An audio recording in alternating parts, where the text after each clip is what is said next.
আমি যে এত বেশি ফেমাস এইটা কিন্তু আমি আগে জানতাম না গাইস। এই কথাটা কেন বললাম নিশ্চয়ই তোমাদের জানতে ইচ্ছা করতেছে। আরে ভাই বলতেছি একটু সবুর করো। সেটা হলো কিছু কিছু ব্লগার আছে, মনে করো একটা কোনো জিনিস কিনে আনলে হাজারটা সেটাতে ভিডিও করে, কারো বিয়েতে তো মনে করো 1000টা প্লাস ভিডিও করে ফেলছে।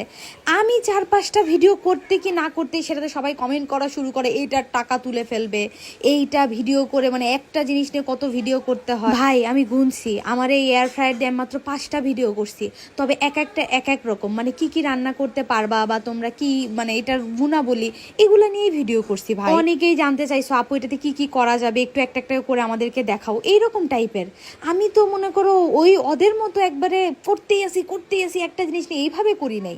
মানে এই জন্য মনে হলো যে না আমি অনেক ফেমাস, মানে আমার ভিডিও তোমরা এত মনোযোগ সহকারে দেখো, এই জন্য 2-1টা ভিডিও একটা বিষয় নিয়ে হয়ে গেলে সেটা তোমরা বোরিং ফিল করো। থ্যাংক ইউ গাইজ আমার প্রতি এত এত নজর দেওয়ার জন্য, থ্যাংক ইউ। তবে আজকেও চলে এলাম আমার এয়ার ফ্রায়ারের ভিডিও নিয়ে, কারণ আমি, তোমরা যে যাই বলো, আমি আমার এয়ার ফ্রায়ারে নতুন নতুন যেটাই ট্রাই করব সেটাই তোমাদের সাথে শেয়ার করব।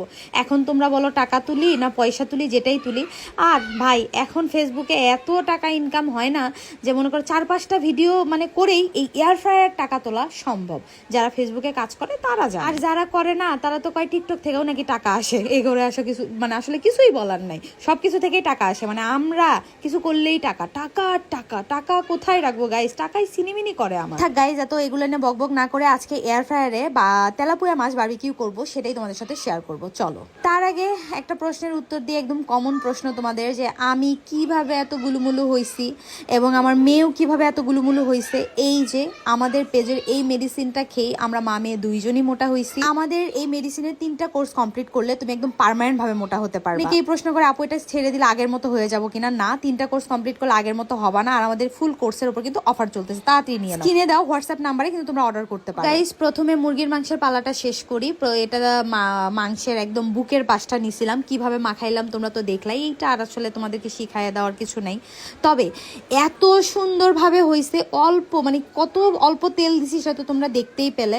তারপরে দেখো কতগুলা তেল বের হয়েছে। এখানে আমার জামাই বসে থেকে আমারই ব্লগ দেখতেছে গাইস। বাসার মধ্যে আমার এত ফ্যান ফলোয়ার, মানে বাইরের ফ্যান ফলোয়ার দিয়ে আমি কি করব বলো, কোনো দরকার আছে? বাসায় সবাই আমার ফ্যান। আর আমার মেয়ে আমার ভিডিও যেভাবে দেখে, মাশাল্লাহ মাশাল্লাহ, মানে আমি এত কষ্ট করে যে ভিডিও বানাই, এই যে এত কষ্ট করে ভয়েস দিতেছি, সব কিছু সার্থক।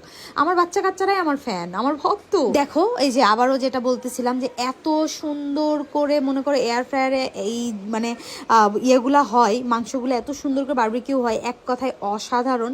আর এইটা মনে করো মিনিট দিয়ে দিলেই একদম কমপ্লিট। যাই হোক, এখন তেলাপিয়া মাছটাকে আমার সুন্দর করে মাখায় মুখায় ওরে আমি এখন মনে করো বিয়ে দিয়ে দিব। প্রথমে ওর গায়ে হলুদ দিচ্ছি গাইজ, এই যে ওর গায়ে সুন্দর করে হলুদ দিয়ে দিচ্ছি। যেভাবে একটা নবকনেকে সাজানো হয় সেভাবে ওকে সাজাবো। প্রথমে ওরে হলুদ দিয়ে দেওয়া শেষ হইলো, তারপরে ওরে এখন সুন্দর করে বিয়ের দিনের সাজটা দিচ্ছি। ফাউন্ডেশন মানে লবণ দিয়ে দিচ্ছি, তারপরে একটু ব্লাশন দিয়ে দিচ্ছি, মানে এখানে গুঁড়ামরিচ দিয়ে দিচ্ছি, তারপরে একটু বেশি করে গালমাল কাটতে হবে তো এই জন্য ধনের গুঁড়া দিয়ে দিচ্ছি। এটা একটু ডার্ক কালার, গালমাল কেটে দিলাম, ও একটু বেশি মোটা তো গাইস। দিয়ে 2 হাত দিয়ে সুন্দর করে মেকআপটা বসাবো। পুরা গায়ে অনেক সুন্দর করে মেকআপ বসাইতে হবে, মানে নাক মুখ সব ভিতর দিয়ে মেকআপ ঢুকাই দিতে হবে ওর, যেন মেকআপটা একদম ভালোভাবে বসে যায়, কোনোভাবেই যেন মেকআপটা উঠে আসার কোনো সম্ভাবনা না থাকে গাইস। এইভাবেই সুন্দর করে তেলাপিয়া মাছটাকে মেকওভার করে নিয়ে কিছুক্ষণ ওকে আমরা মনে করো ফ্রিজে রেখে দিব, কারণ মেকআপটা যেন অনেক ভালোভাবে সেট হয়। সেটিং স্প্রে হিসাব মানে সেটিং স্প্রে আমরা ইউজ করি না মেকআপের পর, সেই রকম ওরে ফ্রিজে রেখে দিব। দেওয়ার পরে ওর শাড়ি রেডি করতেছি আমরা, যেই শাড়ির মধ্যে করে ওরে সাজায়ে মনে করো ওর স্বামীর ঘরে পাঠিয়ে দিব ওকে। সেই জন্য আমরা এখানে ফুয়েল পেপার কেটে নিলাম। নেওয়ার পরে এই যে আমাদের বউ চলে এসেছে, একদম সুন্দর করে ম্যারিনেশন হয়ে চলে এসেছে। এখন ওকে আমরা এর মধ্যে করে ওর স্বামীর ঘরে পাঠিয়ে দিব। তারপরে ও মনে করো জ্বলে পুড়ে ওখান থেকে অঙ্গার হয়ে বের হয়ে আসবে। হওয়ার পর আবার আমরা একটু ওর গায়ে তেল মালিশ করে, মানে ওই ঝগড়া ক্যাচাল হলে বলে না মা একটু থাকো অ্যাডজাস্ট করে নাও, শ্বশুরবাড়িতে এমন হয়, তেমনই ওকে বের করে তেল টেল দিয়ে আবারও সুন্দর করে সাজায় টাজায়। দেখো এবার আবার কী দিয়ে সাজাবো, দেখো অনেক সুন্দর করে ওর গায়ের উপর টমেটো, তারপরে পেঁয়াজ কুচি, তারপর অনিয়ন মানে রসুন কুচি, একটু ইংলিশ বলে নিলাম গাইস। এগুলা কিন্তু প্রথমে আমি কেন দিইনি জানো, এক পাশ উল্টে আর এক পাশ দিতে হবে, তো উল্টে যখন দিব তখন তো আর এগুলো নিচে পড়ে যাবে। এই জন্য যখন এই পাশ করব তখনই আমি এগুলো দেওয়ার সিদ্ধান্ত নিছি।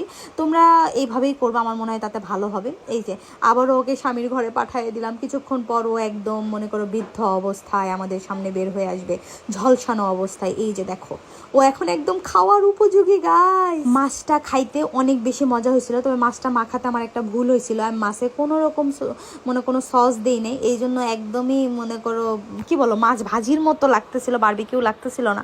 অনেক রকম সস দেওয়া লাগে, সসটা দিতে আমি ভুলে গেছি। আর এখানে আমরা মনে করো সসের বোতলের সাথে ওদের দুইজনের বডির মানে কম্পেয়ার করতেছিল ওরা দুইজন, সেটাই তোমাদেরকে দেখাইতেছিলাম। একজন হলো মুটকি আর একজন হলো শুটকি।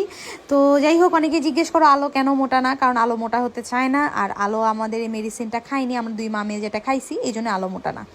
তো আজকের মতো এতটুকুই, টাটা।